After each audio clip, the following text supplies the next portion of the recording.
Bring me the next shiny new thing. Bring me the next. The Pickleball CHIX are obsessed with America's fastest growing sport, pickleball. Thanks for tuning in, and if you haven't already, be sure to like the video and subscribe to the show. Get ready for on and off the court hot topics, lots of laughs, cocktails, and champagne with your hosts, Annie and Rebecca. I'm Rebecca. I'm Annie. And we're the Pickleball Chicks. Hey, we're on location today at Hopkins Health and Wellness Center with our good friend, Dr. Brody, chiropractor and co-owner of the Hopkins Health and Wellness Center in Hopkins, Minnesota. You got it. I love it. Welcome. Yes, and well, thanks for having me. Yes. Well, yes. Thank you. Yeah. And Annie, Lucky Duck, is still in Marco Island. I am. How is it over there? I hear you were playing pickleball this morning, Annie. Oh, nice and hot and warm and humid, and your joints and your muscles are just ready to rock and roll. Well, thank God. Yeah. Perfect. And I have to Thank God. Yeah. And I have to say that because I was just home in Minnesota for the weekend, and I had a cashmere turtleneck on because it was so chilly willy. It is cold. I had my vest on today this morning. It's been a long winter up here. Da, da, da. I know it has. Well, I have to say, I have been coming to Hopkins Health and Wellness Center for the last, at least 15 years, and they have collectively put me together many times. So, and the last one this past fall was a pickleball injury. And so we really thought, who else better to have on our podcast? The one and only Hey. Dr. Brody. Good to be here. And may I say, he also is known as Chiropractor to the Stars. Ooh. Which we will talk about later. So you're going to want to make sure you listen because he's got some good stuff cooking. I love it. I love it. Well, this is so exciting. And should we share our word of the day, Rebecca? We should. What do you think it is, Brody? Well, we're in a chiropractic clinic, so adjustment. Oh my God! Well, that was not rehearsed, and that was pretty darn good. Whoa! That's what it is. Whoa! Oh, that's so great. So our word of the day is adjustment. Thank you, Dr. Brody. And Rebecca, what is our drink of the day? Oh my gosh. In honor of Dr. Brody, I did some real deep, dark searching. And we are going to do the Dr. Pepper shot. And I don't know if anybody knows this, but if you've ever had one, they actually will be on fire.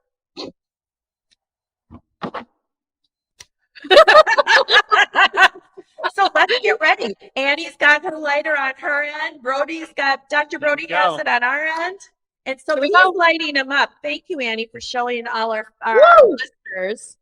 Okay, here we go. It's all woo! Now, amaretto with 151 rum.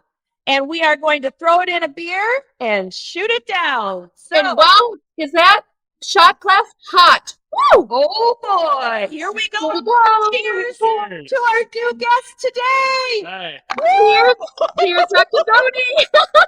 Dr. Pepper. Woo! Woo!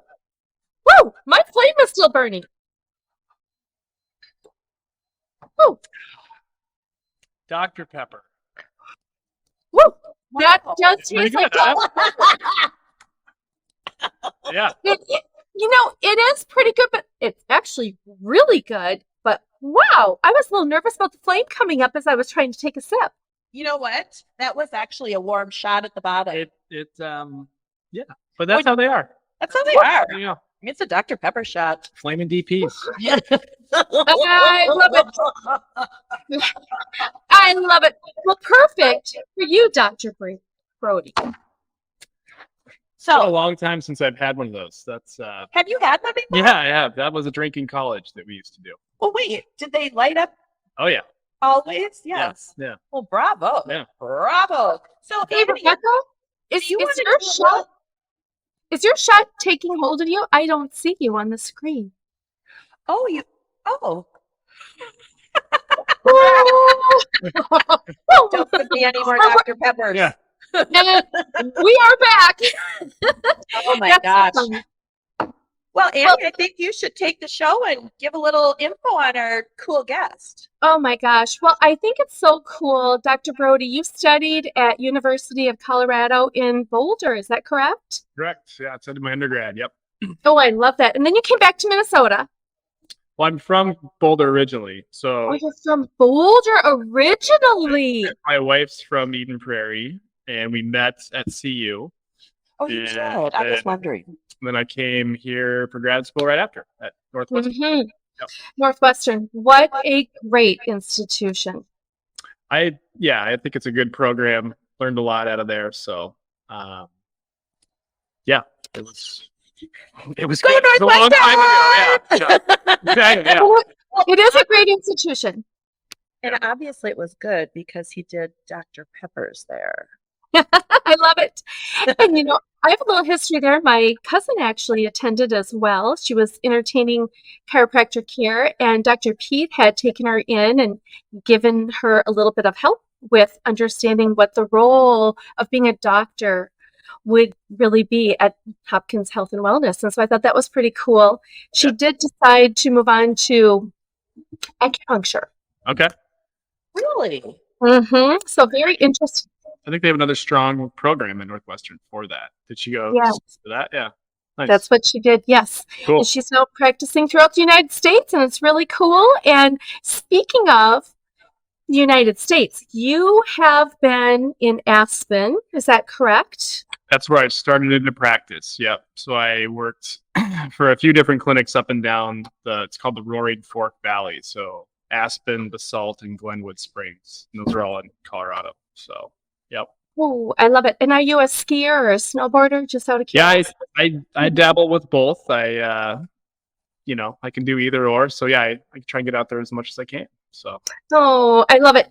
And now, if I remember correctly, you've had a stint in Hollywood, is that correct? I did a year stint. Yep. So I was here at Hopkins Health and Wellness Center, and then I took off to Hollywood for a year, and I kind of traveled around the world for a year. I was in and out of different movie sets wherever they were being filmed, and it was a fun experience. It was good.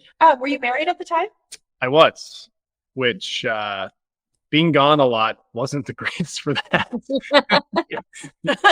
Did you have any kids at the time? No, we were not. Yeah, it was Well, thank God, because that would have sent her to the edge. that would have been it. Yeah. Yes. So Okay, so we're going to talk all about his Hollywood stint in a bit. But first, we really want to get a little bit more information on what makes this clinic different than others. I know because I've been here and I've gotten to be in every different section of your clinic. Mhm. So give us a little insight on that. And I also know that you are certified in active release technique. mhm. So you can give us a little bit of info on that as well. Yeah. So what ART or active releases is just a kind of gold standard soft tissue treatment. So it's kind of advanced training where you apply different hands-on techniques to correct injured tissue. So if we're talking about pickleball injuries, you get them all the time with that. Hopkins Health and Wellness Center, what makes it different than other clinics is that we're completely integrated. So we have a chiropractic department, a physical therapy department, and a medical department, and we all work together through cases. That makes us very different than just kind of Absolutely. one thing in general. So we try and do it all. We try and cover our bases and whatever our patients need, provide that service and get them back to whatever they want to be doing. And I have literally been to every section of their clinic. I love that. I love that. And there's another person we've played pickleball with, Rebecca. Greg is a big fan of Hopkins Health and Wellness. Big fan and a great pickleball player. And he would also share his feelings about Hopkins Health and Wellness and how you really help people when they go through that unfortunate, perhaps, injury or maybe even just preparing their body a little bit for pickleball, right? Yeah, it can be on both sides. I mean, it could be preventative. It can be, if an injury happens or something, or if someone's trying to improve their overall function, right? So with pickleball, there's all sorts of movements and things like that say you're not injured, but you want help with how to become stronger and more functional. Yeah, we can kind of do any angle we want to, basically. So. And you mentioned that we were just talking before we went live, and he was just in a meeting talking to his staff about how many pickleball injuries there actually have been. It has been a common theme the past months. Yeah, where it's I played a little bit myself, and I can see how some of this stuff happens. But pickleball, from my understanding, I think is the fastest growing sport in the country. It is. Right. And so with that, you're going to get people that are not used to some of the movements and things. So your rates of injury are obviously going to probably increase, but we kind of know what to expect and how to fix them and to educate people on how to prevent it in the future. Which is a big part of kind of what we try and do as well. So what's the number one pickleball injury that you are seeing here at Hopkins Health and Wellness? I'd say there's two in particular. One is basically like an inflammation of the elbow. It's called lateral condylitis. I guess if it's from moving the paddle around, I don't know, but you see it all the time. And then the other one I would say is probably a shoulder injury. Yeah, you see a lot of shoulder impingement, which is basically a bunch of tightening of muscles in your shoulder. And those would be my most common. I mean, you get all sorts of other stuff though too. So, well, we see a lot of knee braces on the court, don't we, Annie? We do, and ankles, and really just a variety of things. As a matter of fact, when I walked onto the court this morning in Marco, the tennis courts are right by the pickleball courts. And there's this theory that pickleball is a little bit easier on your body than tennis. And so I think for that reason, sometimes people aren't necessarily warming up or taking care of their bodies. Yeah. Right. Now, saying that, Annie, if somebody is injured, let's say my girlfriend just fell on the court. Christina and MJ both fell on the court when I played with them the other day. Two separate players, where you are running backwards as a newer player, and then you kind of stumble over your feet, fall backwards. Thank God neither of them hit their head. But so I was thinking, so let's say they fell hard. They probably knocked something out of alignment. Sure. And let's say they don't get adjusted, they just work through it, they're good. Does your body reset itself and go back to alignment over time? Or how? I've always been curious about that. I think it can. That's kind of, there's a lot to that question, but yes, in a short answer is it could over time. It also couldn't. And one of the biggest things that creates a bigger injury sometimes is an abnormal joint position or tight muscle, which you think you can kind of quote unquote get through and be fine. Yeah. But you might be just slowly creating a potential bigger problem into the future. So my advice is if you fall, if you get hurt or something happens, just go get evaluated by someone. Just go see somebody just to make sure things are functioning in good positions and you're not kind of asking for a bigger injury, because the number one cause of disc herniations and all this other stuff are abnormal joint positions. So if you get hung up in a bad spot and you just leave it there, you're kind of asking for potentially a bigger thing. And you can apply that to any joint in your body, shoulder, knee, ankle, whatever. Ankle, paddleboarding. For 5 years, I paddleboarded every morning for about 5 months, and I didn't realize that I was standing in a weird position. Yeah. And 5 years later, boom. Right. It hit. That's perfect case of that, right? I mean, that stuff happens all the time, especially with knees and everything else. You know, you could have all sorts of things. So my advice would be just, if you take a fall, one, just make sure you're okay. But if something's kind of lingering and nagging you over the next couple days, just go get evaluated by somebody. Go see someone. And I also will say, Rebecca, pardon me, I just really wanted to highlight this. Even if you don't think something is wrong, maybe go get evaluated if you fall in. Yeah, 100%. Can't hurt. It's only going to help you. Yes. And Andy and I are big promoters of warming up and cooling down. And how many times, Andy, have we got on the court? People are just waltzing in. They walk right onto the court, and we're doing all our weird hip weirdness. And I'm like, I can't play yet. I still have to do a little more stretching. Rebecca, I love that. Can I say one other funny thing about that? When we do that, they're like, what are you girls doing? Strategizing? Like, are you going to come get us? What's going on? We're like, no, we're just simply warming up. It's the intimidation factor. I like it. Before you even start playing, they're terrified of you. I like it. I like it. Well, they should definitely be terrified of us, I'm telling you. I mean, we haven't even shown them our game faces, so I don't even know. We are. It must be quite the stretching routine. I like it. It totally is. So, Dr. Brody, would you say,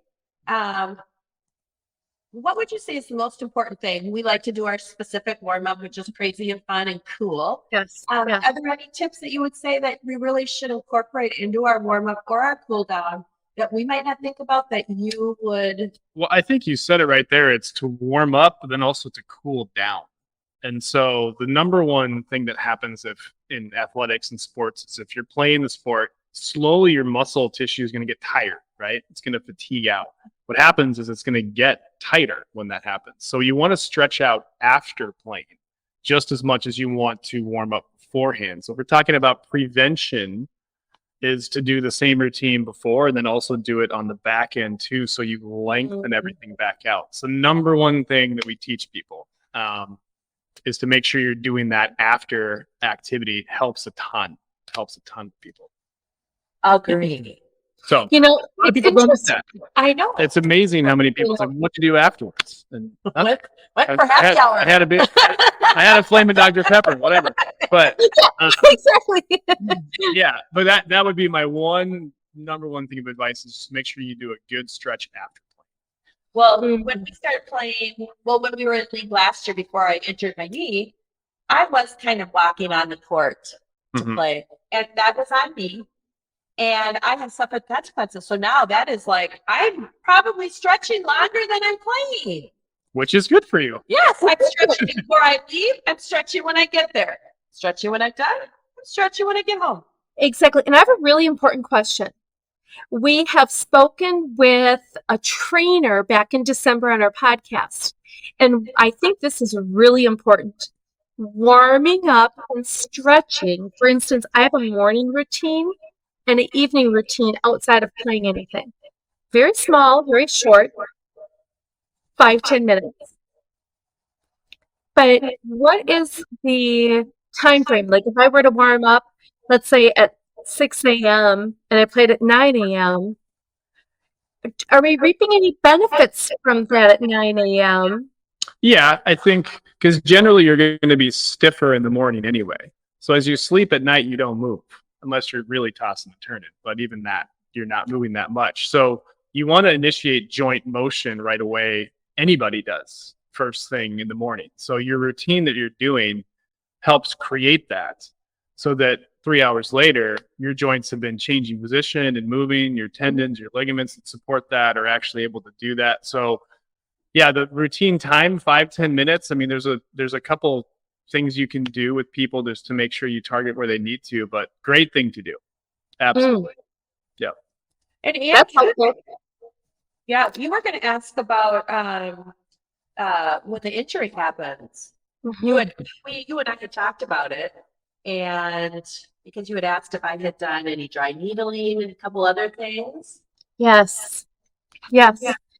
And so when the injury does happen, what would the best protocol be for someone should they unfortunately encounter an injury? What are the first maybe 1, 2, 3 steps? Because I think we're all confused as to what was really Yeah. Well, I think first and foremost, is go get evaluated by someone and see what the problem is. Number one. So once you know what you're treating, you know what to do to fix it. And so then there's other disciplines and things that you could incorporate depending on what the injury is. There's basic physical therapy, there's dry needling, there's various types of injection protocols, there's regenerative medicine, there's chiropractic work. So there's all sorts of things that you can do once you know what you're trying to fix. Yeah. And, you always think, I'm going to go in there and I'm going to fix it and I'm on the court tomorrow.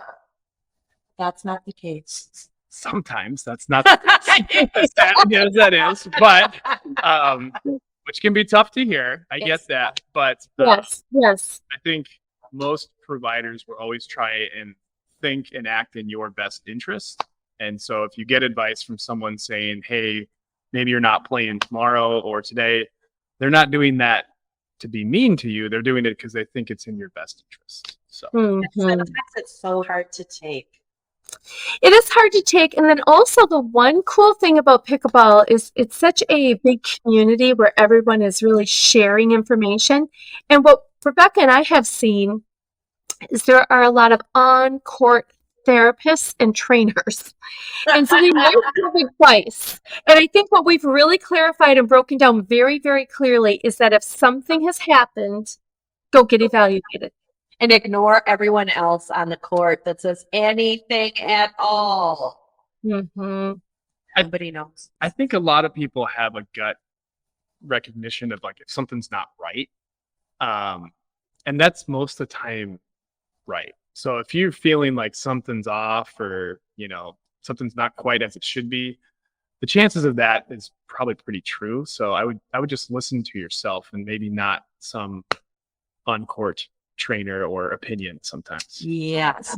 Now, what exactly is the PRP injection? So we've been hearing a lot about it. I've been thinking about it for my knee. I just been toying around. Give us, just because I think other people are asking about that as well. Just give us a quick little Yeah. So what a PRP injection is, it's a regenerative therapy. And what it stands for is platelet-rich plasma.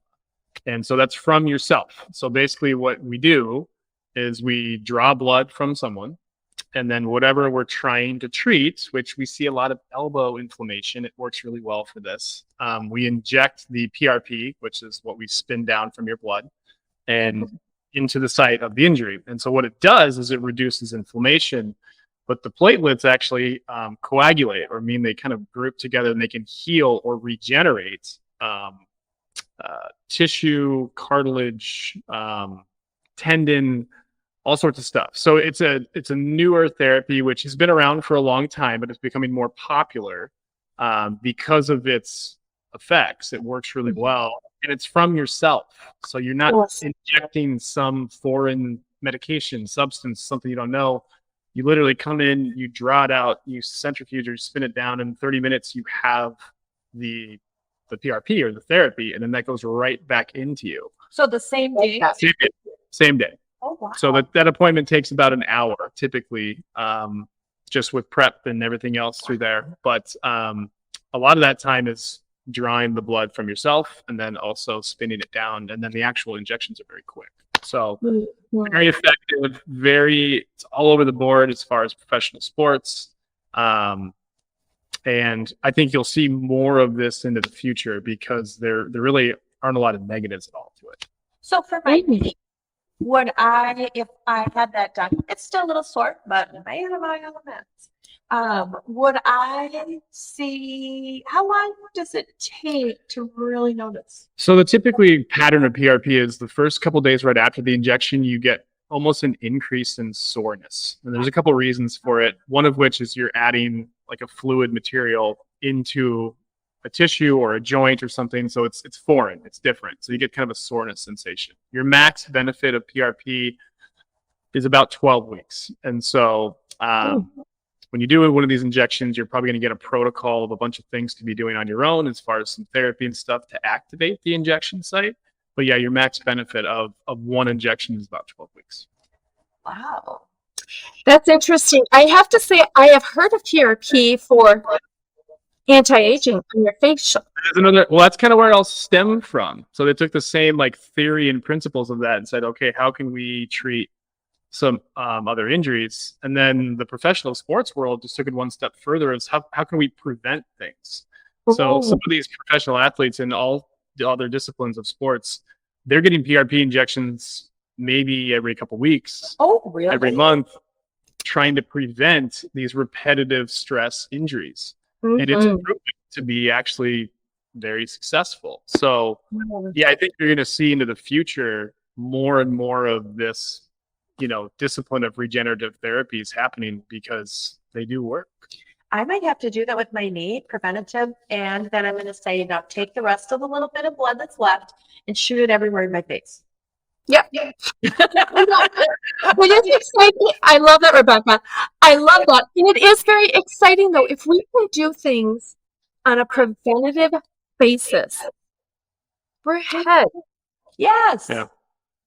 I mean, everyone gets worried about getting old. I can't do this and this anymore. These are actually case study documented ways to prevent progression of arthritis, all this other stuff. So we have the technology, we know what to do. I think a lot of people are just kind of confused on what it actually does, but hopefully I explained that well enough. Yeah, they work very well. So Annie, let's make a double appointment. Sit and have cocktails. Oh, I love we that don't need idea. the alcohol in your system. Your blood needs to be good blood. Okay. All right. So, like, skip the Dr. Flaming Pepper. Let's have pedicures while we're having. I just have to ask Dr. Brody. Now, I have been dying to know. I hear all about it. It's Doctor of the Stars, chiropractic. Then I see a picture online of Jim Carrey and you, and I'm thinking to myself, what the heck? What's going on? Who's who that's you're taking care of? So we just want to hear a little bit about what you've done in the past. And you mentioned that you were on movies and maybe movie sets, and it just sounds so fun. And Andy and I want to be in one of your movies. We do. I can work on that. But yeah, like my story of how I got there. I got recruited to go work for International Sports Performance Center, who contracts out to different celebrities and professional athletes and all this stuff. So I went and did this and kind of got thrown into managing a few of their big people, I guess. So it's at the time where Disney was making The Force Awakens was the name of the Star Wars film. So that was they made 3 new ones. This was the first one that they did. So what happened, long story short, is they broke one of the main actor's leg on set. What? So Wait, who was it? it was Harrison Ford.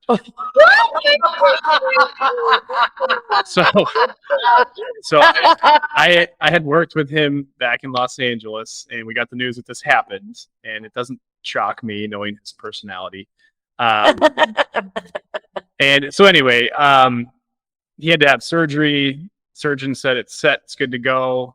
Me and kind of my team, we flew out to London where they were filming, and basically got put in a meeting with Disney and Lucasfilms, and they said, we need him to walk as soon as possible. We're losing X amount of dollars every day that they're not filming. And, Wow. that was my job to make him functional and walking again, so they could finish the film. So that was one of my projects. And how did he do? What kind of a patient? So he is, I mean, in Star Wars, his character, that's kind of him in real life. He just does whatever he wants. He kind of, he's great. We had a lot of fun together, but like the one story that I guess that kind of brings us all to fruition for me was we were trying to do a bunch of rehab, and I needed him to ride a bike, and we were in London, and he didn't want to go on a, spin bike or whatever. So he wanted to go ride around this park. And so we get these rental bikes where you put a credit card in and then they pop out that thing, like, around here. And we start riding, and I'm just kind of with him, and his security guard was trying to keep up with us, but Harrison doesn't care, so he's just like taking off. And then all of a sudden we stop and he sees this pub, which is right across the street, and he just ditches his bike and says, I think I'm going to go have a beer. And I said, well, we have to bring these back somewhere. I can't just leave them here. And he looks at me and he says, that's not my problem. I'm going to go have a beer. It's like, okay, well, you go do that. So he sat in the little courtyard and was having his Guinness or something, and I'm hauling these bikes back to wherever, trying to return them, and he just didn't really care. So I mean, it was that for 6 weeks long, but I mean, we finished the movie, we got it all done, it came out pretty well, but it was that was an interesting experience. That's funny. It was fun. So who else in Star Wars then did you have to work or get to work with? So when you're on set, you kind of are with everybody. So he was our main project, but then, you know, everybody else that's associated with the film, so just kind of wants to see you, basically. So can I just Yeah. ask before you say, how long from when he broke his leg was he able to ride a bike? What was the time frame? it was like a couple weeks. I mean, it really is really truly amazing what can be done. Yeah, I mean, this was with every resource possible, right? I mean, this was with constant. I would get up at 4 a.m. and I would be with him working through his leg, and I would be with him until 11 o'clock at night. So it's very different than normal, quote unquote, life. Isn't that how you and I should be, Dr. Brody? Yeah. My knee is sore. We should get up at 8. I know you have You don't want to get up at many 4? children. Yeah. No, I like to do 8. And then we'll work on my knee until I play pickleball And we'll do it at afterwards. 11. Perfect. Well, wait a minute. Did we go on location? Let's choose our location. Yeah, we'll go on set somewhere. So, Okay, I'm so sorry. no, it's fine. Yeah, we could do that. Yeah. It just sounds really good. Yeah. So yeah, that was one. So yeah, you kind of work with the whole cast. So I personally was with Carrie Fisher. I was with the director. J.J. Abrams did that.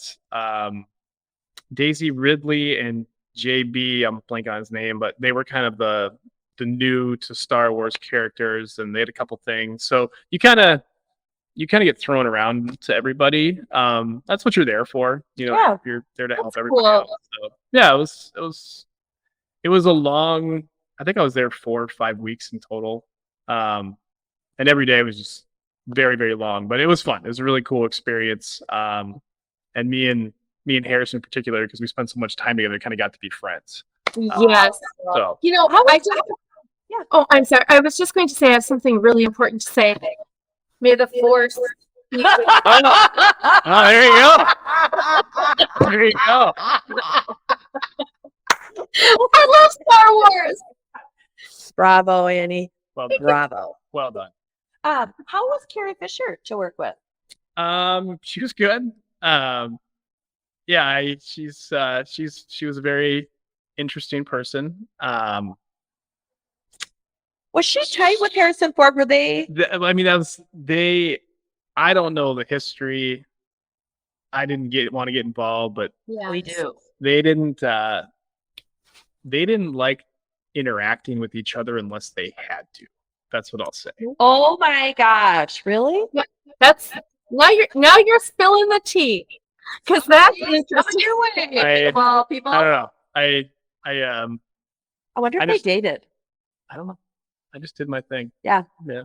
Dr. Brody did his thing. I I think they dated, and we don't know about it. don't know.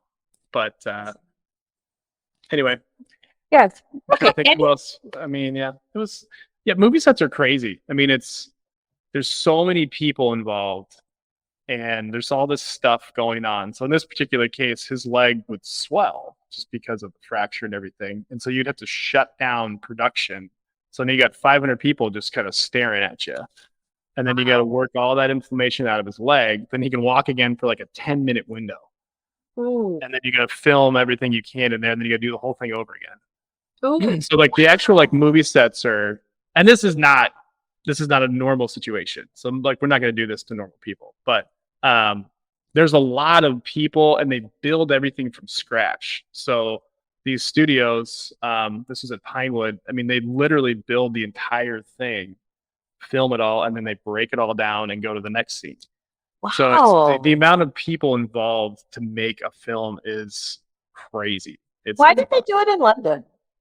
Pinewood Studios has a couple stages that are like the biggest in the world, and it's like a little city. I mean, literally, they build everything. There's everything there, so there's a lot of people that this is what they do. They make sets. So I think it's one of the biggest studios in the world. I know there's another one I think in Atlanta now too that they use, but I don't know. I don't know why. So Jim Carrey, he wasn't in Star Wars. How did you connect with Jim Carrey? He was just one of our other clients, our patient base. So I had it was more preventative stuff. I was working with him, but he was in Los Angeles, and so I would see him every once in a while, kind of avoiding a couple other things. He wasn't in a film at the time. Is he funny? I mean, if you think he'd be like just hilarious to hang with, is he? He can be. He can also be very dark. Ooh. So you didn't really know like what was it going to be, but yeah, I mean, he's very nice. He's very nice to me and everything else, but yeah, his moods were very, like, he could be very upbeat and like a typical, funny and do everything, and then it would just be this kind of like downward, like really, really quiet. And so I just kind of adapt to whatever mood he was in. Well, good call. Yeah. So yeah. Okay, any other names that Annie and I want to know? Because we're always listening. I worked with Chris Pine on another film. He was based out of the Cape, outside of Boston. It was about a film that a ship went down, and he was a Coast Guard crew that went out to save them. And they had to film this in December because they needed, 20-foot scenes and all this stuff. So that was one. I was out there during a nor'easter, so the whole town was just basically deserted except for the people making the movie because they needed this weather. And then you go out and film all this stuff. So that was one that I worked on too. A couple locally, just in Los Angeles, I was with. And then I had a couple other athletes that I was kind of running around the country with, depending on where they're playing. So it was a busy year. It was good. And then you realized, I want to get home with my wife and have some children. That's right. Yes. Oh, how beautiful. How many children do you have, Dr. Brody? I have 3 wonderful kids. I have a 6-year-old, a 4-year-old, and almost 2. So they're a lot of fun. They're a lot of work, but I wouldn't have it any other way. It's good. Yeah. Mm-hmm. Absolutely. We can appreciate that. Our children are now grown, but boy, I would love to redo all of those ages and stages all over again. I loved every second. I told you. There's a lot of days where I'm thinking of the future, like, hey, can someone just feed themselves for a second? Everyone tells me, like, oh, you're in the wonderful stage. Am I? Is this it? That's it. This is it. All right. Well. Oh shoot! You already had great. 3. Yeah. Yeah. Yeah. Well, okay. So we always ask a question. I like to every podcast guest, and you played a little bit of pickleball, and your wife does. So I hope she comes to our event coming up. But we'll talk about that. So if you could play with anyone in a pickleball game, to have someone as your partner, they don't have to be a pro. It's just for fun pickleball play, kind of social pickleball play, as we would call it. Yes. Who would it be, and why? This is like as my partner, As your not partner. playing against. Yep. Oh. Yeah. That puts me in a tough spot. Ooh. I think I'd be actually very curious. Dr. Pete Lallier. Oh, we can make that happen. I think we would jive well. I think we would play pretty well, but he's got to be kind of a pickleballer now that he's down in Marco. Okay. Okay. Dr. Pete, go ahead, Annie. Well, I have a challenge. Dr. Yes. Brody, Dr. Pete versus the CHIX, Rebecca and Annie. Let's do it. We're in. Okay, now Dr. Pete is also a chiropractor here at Hopkins Health and Wellness, and Should have just closed that. he is super fun, always up for a challenge, and anything super fun and exciting, he's always in. I mean, bottom line, he's in. Challenge accepted. If he wants, run it by him. Yes, we're in. We're gonna, you know what? We're gonna videotape it, put it on our podcast. See? We are going to, yes, we are. And we're going to have team names and team outfits and team play. So there are 3 categories that you have to win: name, outfits, and play. Best 2 out of 3 wins. I think me and Dr. Pete on the outfits are going to kill it.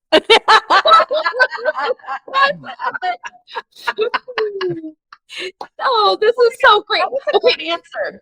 That was a great answer. Really good answer. Okay, couple more quick questions. Starbucks or Chipotle? Chipotle, Saturdays or Sundays? Saturday, 100%. Pickleball or tennis? Pickleball. Right answer. Say on this? On this show? Yeah. Okay, I've got one more. Do you mind? Yes. Flaming Dr. Pepper or Moet Chandon? I'll take a Champagne. flaming Dr. Yeah. Wah, wah. We have so enjoyed having you on our podcast. Absolutely. You have been such a fun guest. Thanks for having me. It's been good. Yes. An upcoming event that is in a few days, actually. It's the soiree, spring soiree. I love saying that word, soiree. It's at Mega Pickle and Pong, and we have invited. It's a women's tournament, 3.0, Yes. 3.5, and we know that your wife plays. And I had mentioned to you if maybe she would want to join us. What did she say? I mean, she probably wants to get out of the house. I didn't get an answer, so pending. That's weird. I think I maybe brought it up at the wrong time. So it's like, hey, do you want to play in this pickleball tournament? And then just walked in the other room. So, you know. Oh, wait a minute. The 2-year-old, 4-year-old, and 6-year-old went Yeah, to dinner, you asked. No, I'm kidding. Yeah, I don't know. Yeah, exactly. Hey, and also, Rebecca Bright, we'd really like to thank you for being one of our sponsors Absolutely. for our event. Wow, are we excited about that? A very special thank you to our official sponsors, CHIX, lounge sponsors, and gifting sponsors for the upcoming Pickleball CHIX Spring Soiree, Sipping Pretty Ladies event at Mega Pickle and Pong on May 13th. Thanks so much for joining the CHIX and our guest, Dr. Brody with Hopkins Health and Wellness. We want you to comment on your biggest takeaways from the show today. And if you would like to be on one of our episodes or have ideas for our show, email us directly at dink@pickleballchicks.com. Watch us on YouTube, where you will find all 12 podcast episodes at Pickleball Chicks with an X. Or of course, listen to us on Apple or any podcast platform. Thanks for subscribing and sharing the CHIX with your friends. Have a great time on and off the pickleball court. Until next time, cheers.